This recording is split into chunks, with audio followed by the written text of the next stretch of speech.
जाती हैं। तो भाज्य संख्याएं बच्चों वो संख्याएं होती हैं जो किसी अन्य संख्या से कट जाती है। अभाज्य संख्या, इसे अंग्रेजी में प्राइम नंबर बोलते हैं, ये किसी अन्य संख्या से नहीं कटती हैं। तो यही डिफरेंसेस समझ लेते हैं। भाज्य संख्याएं स्वयं से विभाजित होंगी, एक से विभाजित होंगी और किसी अन्य संख्या से भी विभाजित होंगी।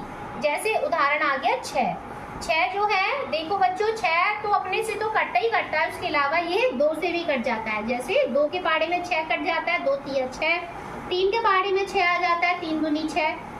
तो 6 अन्य संख्याओं से कट रहा है, यानी ये कैसी संख्या है? भाज्य संख्या। अगली है अभाज्य। अभाज्य मैंने बताया ये स्वयं से विभाजित होगी, एक से विभाजित होगा, लेकिन ये किसी अन्य संख्या से विभाजित नहीं होती है। जैसे 2 3 5 7 11। 11 के बाद 12 तो कट जाएगा, 6 दूनी 12, लेकिन 13 नहीं कटेगा, तो 13 एक प्राइम नंबर है।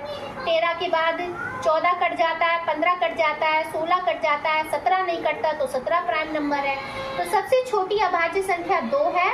और अभाज्य संख्या वे संख्याएं होती हैं जो किसी अन्य संख्या से, किसी और पहाड़े में नहीं आती, किसी अन्य संख्या से नहीं कटती, केवल अपने ही पहाड़े से और एक के पहाड़े से कटती हैं। ये डिफरेंस है, याद रखिएगा बच्चों। अगला नियम है 4 से विभाज्य संख्याएं। तो ऐसी संख्याएं जिनकी इकाई और दहाई से जो संख्या मिलकर बनती है, अगर वो संख्या 4 से विभाजित हो तो वो पूरी संख्या भी 4 से विभाजित होगी। जैसे ये ले लेते हैं, ये है 21,232। 21,232 में हमें पूरी संख्या 4 से नहीं देखनी है, हमें केवल इकाई और दहाई का अंक से मिलकर बनी संख्या देखनी है। तो इकाई और दहाई में जो संख्या बनती है वो है 32। तो 32 जो है हमें चेक करना है 4 के पहाड़े में आ रहा है या नहीं आ रहा। तो 4 8 32 कट रहा है, तो ये पूरी संख्या 4 से कटेगी। अगला है 3112। तो इसमें इकाई और दहाई पे जो संख्या बन रही है वो है 12। तो 4 तिया 12, यानी ये भी कट जाएगी पूरी संख्या। अगला है 2200। तो ये भी ध्यान रखिएगा, इकाई और दहाई पे अगर डबल जीरो है तो वो भी संख्या 4 से कटती है। तो ये डबल जीरो है, तो ये पूरी संख्या भी 4 से कटेगी। अगला नियम है 5 से विभाज्य संख्याएं। तो वे संख्याएं जिनके इकाई का अंक या तो 0 हो या 5 हो, तो ऐसी संख्याएं 5 से कटेंगी। तो हम उदाहरण ले लेते हैं 10। 10 में इकाई का अंक क्या है? 0। तो ये संख्या 5 से कटेगी, विभाजित है। अगला उदाहरण लेते हैं 315। इसमें इकाई का अंक चेक करेंगे, वो है 5। तो 5 तो कट जाता है, तो इकाई का अंक 5 है, तो ये पूरी संख्या 5 से विभाजित होगी। अगला है 440। इसमें इकाई का अंक 0 है, यानी ये संख्या भी 4 से विभाजित होगी। अगला उदाहरण है 836। इसमें इकाई का अंक देखो 6 है। 6 ये ना तो 0 है ना 5 है, यानी ये संख्या 5 से विभाजित नहीं होगी, ध्यान रखिएगा। है 6 से विभाज्य संख्याएं। तो वे संख्याएं जो 2 से और 3 से पूरी विभाजित होती हैं, वो 6 से भी विभाज्य होंगी।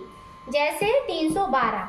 तो 312 में हम चेक करेंगे क्या ये 2 से कटती है, तो इसके इकाई का अंक देखेंगे जो कि 2 है, यानी ये संख्या 2 से विभाजित है। अब क्या देखेंगे कि क्या इसके अंकों का योगफल 3 से कटता है, तो इसके अंकों को जोड़ेंगे, 3 और 1 और 2 हो गए 6। तो 6 तो है वो 3 से कट जाता है, 3 दूनी 6। तो ये संख्या जो है ये 2 से भी कट रही है, 3 से भी कट रही है। इसका अर्थ ये हुआ कि ये संख्या 6 से भी कटेगी, 6 से विभाजित होगी। अगला है 180। तो इसमें इकाई का अंक 0 है, तो ये 2 से कट रही है। इसके अंकों का योगफल 9 है, तो ये 3 से कट रही है। तो यानी ये संख्या 2 से और 3 से कट रही है, यानी कि ये संख्या 6 से भी विभाजित होगी। अगला है 624। इसमें इकाई का अंक 4 है, जो कि 2 से विभाजित है, और इसके अंकों का योगफल 6 और 2 8, 8 और 4 12। तो 12 जो है वो 3 से कटता है, 3 चौक 12। तो यानी ये जो 624 है ये 2 से भी कटती है और ये 3 से भी कटती है, यानी ये 6 से भी कटेगी, विभाजित होगी। अगला नियम है 9 से विभाज्य संख्याएं। तो वो संख्याएं जिनके अंकों का योगफल 9 से विभाजित हो, यानी हमें अंकों को जोड़ना है, अगर उसका योगफल 9 से कट रहा है तो संख्या 9 से विभाजित होगी। जैसे ये देखिए 43,029।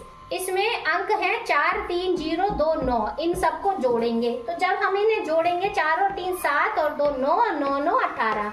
18 9 से कटता है, 9 दूनी 18, तो ये संख्या 9 से विभाजित होगी। संख्या के अंकों को जोड़ना है और 9 से चेक करना है कट रही है कि नहीं कट रही है। ना चेक करेंगे 11 से विभाज्य संख्याएं, तो ऐसी संख्याएं जिसके सम स्थानों पर जो अंक दिए हैं उनको जोड़ेंगे, विषम स्थानों पर जो अंक दिए हैं उनको जोड़ेंगे, और दोनों का जो अंतर है वो चेक करेंगे, वो या तो 0 हो या 11 से विभाजित हो।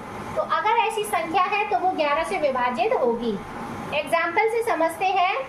हमें ये संख्या दी है 9,09,183, तो इसके जो विषम स्थान है वो है 3 1 0, और जो सम स्थान है उस पे जो अंक है वो है 8 9 9। तो जो सम स्थान है उसके अंक कौन से हैं? दूसरा अंक, चौथा अंक, छठवां अंक। तो दूसरा अंक 8 है, चौथा अंक 9 है, छठवां अंक 9 है। तो हम इन्हें जब जोड़ेंगे तो हमारा जो योगफल है वो आएगा 26। विषम स्थान यानी पहला स्थान, तीसरा स्थान, पांचवा स्थान, इस पे जो अंक दिए हैं 3 1 और 0, इनको जोड़ेंगे तो उसका योगफल आता है 4। अब इन दोनों योगफल को आपस में घटाएंगे, तो 26 में से 4 घटाएंगे तो हमें मिला 22। तो 22 चेक करेंगे, या तो ये 0 हो, 0 तो है नहीं, तो ये क्या ये 11 से कटता है? हाँ, 11 दूनी 22। तो यानी ये संख्या जो है ये पूरी की पूरी संख्या 11 से विभाजित होगी।